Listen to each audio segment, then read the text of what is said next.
A parrot in the tundra, a seal in the Amazon, a fish on desert sand, a Ringo without the band.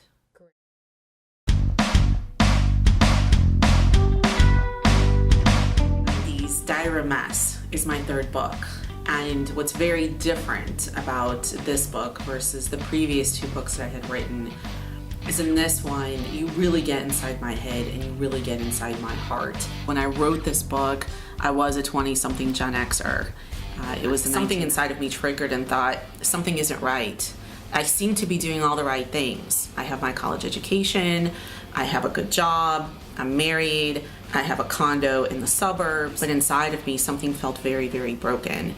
And by 1997, that's when the divorce happened, that's when my grandmother passed away, but it was also when I realized that I'd made a really big mess out of my life. I was terrified. I was terrified of anybody reading it. I was terrified of anybody ever actually going inside my mind or going inside my heart and knowing how I was really feeling. The weaknesses are stronger.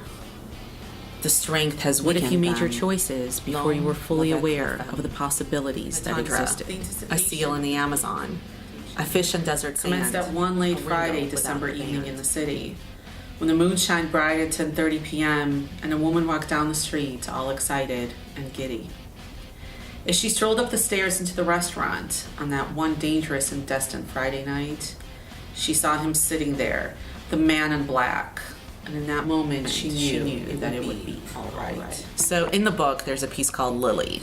When you read it and when you really start to understand the metaphor that is behind it, there's a lot of sensuality, there's a lot of sexuality, there's a lot of really raw emotion. And in several of the pieces in the book, as with how everything else seemed to be disingenuous in my life, and in this book with the writing, I try to just get to the heart of things.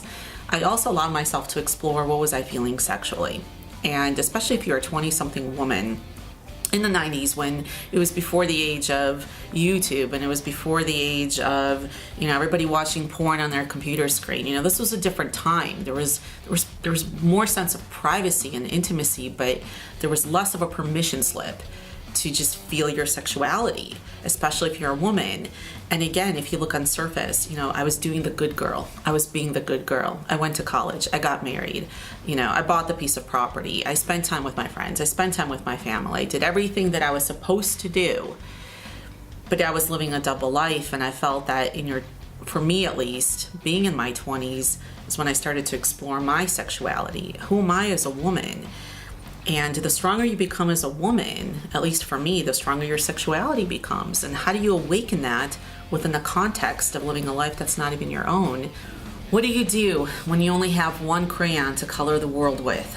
What happens when you no longer need that tone of wax, but would rather melt the one color you cannot yet see? What do you do?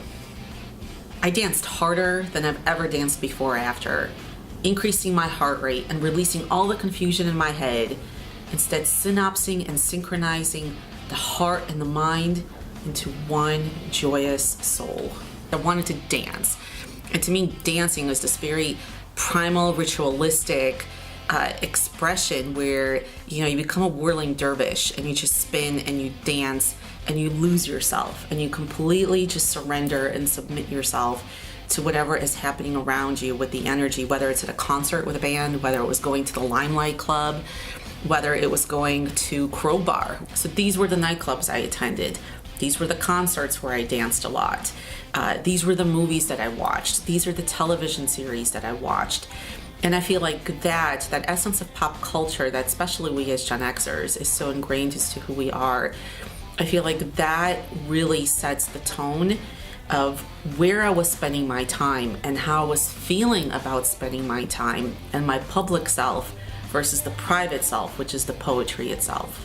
It was just suddenly you could release, and with all the pressure and attention and living this whole life that seemed to bear absolutely no resemblance as to who I was inside, in the nightclubs, I was just free and I could be whoever I want and do whatever I want, and I would just submit and surrender, and it was beautiful. Today, I'm in a different place. I know who I am and I'm comfortable with that. And I think there's three different types of readers that would really get something out of this book. I think Any person, any child of an immigrant who had to come into this country and live in two different cultures and live under the expectations of preserve that culture but become an American, and that internal conflict, I think people are going to really relate to that.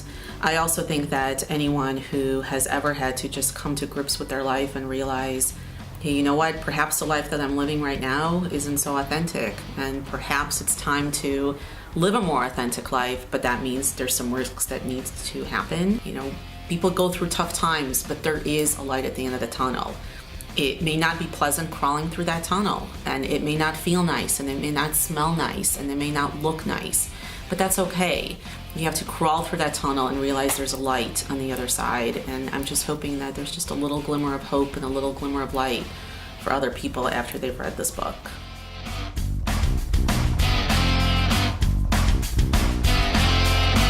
My name is Alexsandra Sukhoy. I'm a writer, and I just released my third book called The 90s, Diary of a Mess.